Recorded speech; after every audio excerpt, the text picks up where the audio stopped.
Je voudrais donner 3 dates. 2003, janvier 2003, George W. Bush décide de remodeler le Grand Moyen-Orient. Le Grand Moyen-Orient, ça va du Maroc jusqu'au Pakistan. Et il attaque l'Irak, avec les arguments que vous connaissez, dont on sait maintenant qu'ils étaient bidons. Il n'y avait pas d'armes de destruction massive. 2006, 19 décembre 2006, Time Magazine, qui n'est pas un journal pro-russe, à ma connaissance, publie un rapport secret sur la Syrie dans le viseur de Bush. 2006, c'est-à-dire 5 ans avant les printemps arabes. Et il est expliqué comment et pourquoi le gouvernement des États-Unis va soutenir les opposants et renverser le gouvernement d'Assad. Bon, prenons acte d'une ingérence caractérisée avec des moyens, 1 milliard par an de moyens affectés à ça. Et puis, troisième date, 2011, le Grand Moyen-Orient, on continue à le charcuter. Cette fois, c'est la Libye qui tombe. C'est les Français et les Britanniques qui se mettent en première ligne.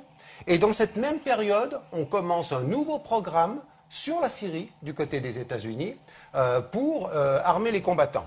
Voilà quand même des choses qui doivent être rappelées, parce que ce n'est pas seulement Poutine qui est dans cette affaire. Poutine, il est arrivé après, bien après, sauf qu'il avait une balle à Tartous depuis les années 70. Voilà, je crois qu'il faut... Vous nous dites les grands méchants, dans le fond, ce sont les États-Unis. Je dis que les Américains ont un plan qui a été de remodeler le Grand Moyen-Orient. Je n'ai pas entendu une seule fois ce mot dans les commentateurs depuis des mois sur cette question-là.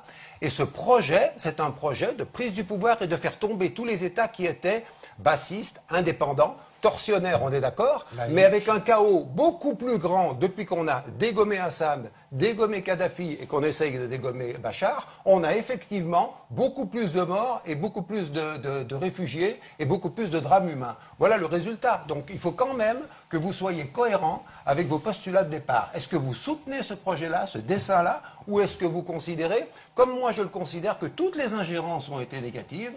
Et quand j'ai entendu le président Hollande se vanter dans un livre qui a été écrit par un journaliste français d'avoir contourné l'embargo de l'Union européenne qui interdisait de livrer des armes, je ne sais pas si c'est vraiment les meilleures choses qu'on ait trouvé à faire pour calmer le conflit. Voilà quelques éléments qu'il faut livrer. Ce n'est pas que les Américains, c'est les Français, c'est les Britanniques. Je le disais. Je voudrais donner 3 dates. 2003, janvier 2003, George W. Bush décide de remodeler le Grand Moyen-Orient. Le Grand Moyen-Orient, ça va du Maroc jusqu'au Pakistan.